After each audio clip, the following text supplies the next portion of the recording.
Now I am going to dictate a journal passage at the rate of 80 words per minute based on shorthand reading and dictation exercises journal magazine. Let's start.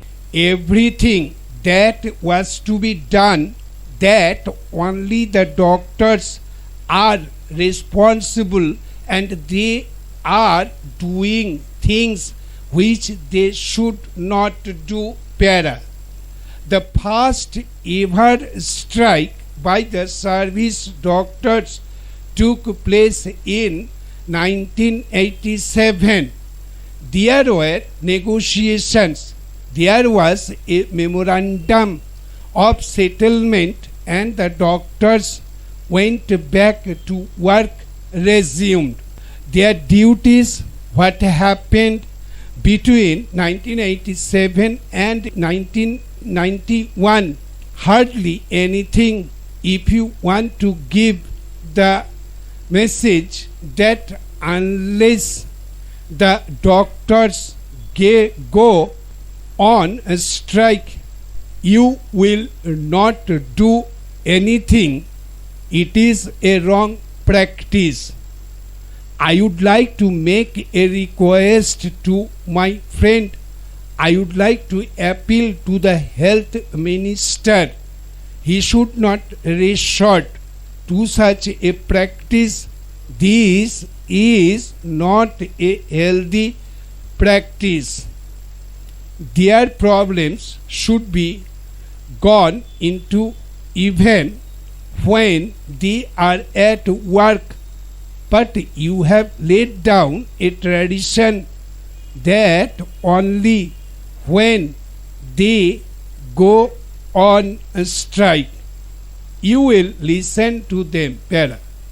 The government has sought to dismiss the strike on the ground that government hospitals in the capital remained unaffected by the strike. It is not simply true.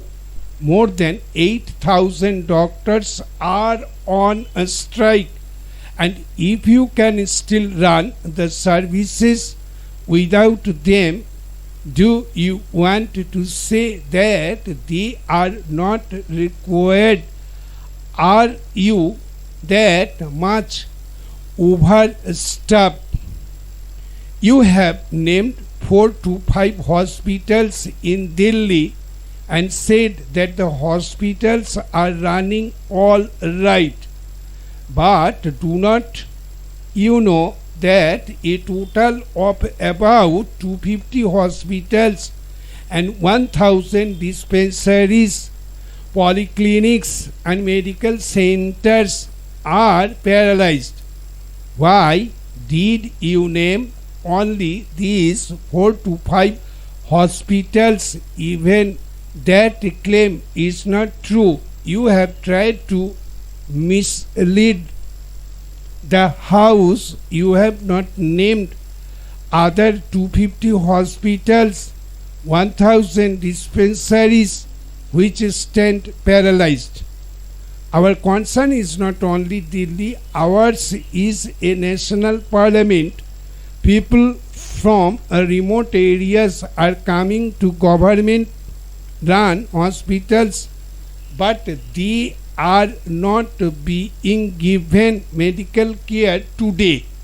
Parachand. Madam, this Tiku committee was set up as a part of a negotiated settlement.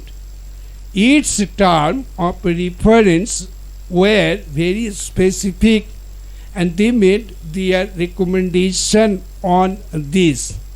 There is no need to set up another committee to examine the recommendations of the Tiku committee.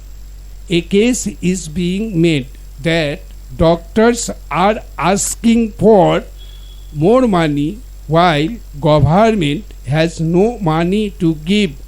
He has not said so, but outside a propaganda is on that. The doctors are selfish for the sake of getting some money. They are not willing to listen to the sufferings of the patients. Stop. Thank you.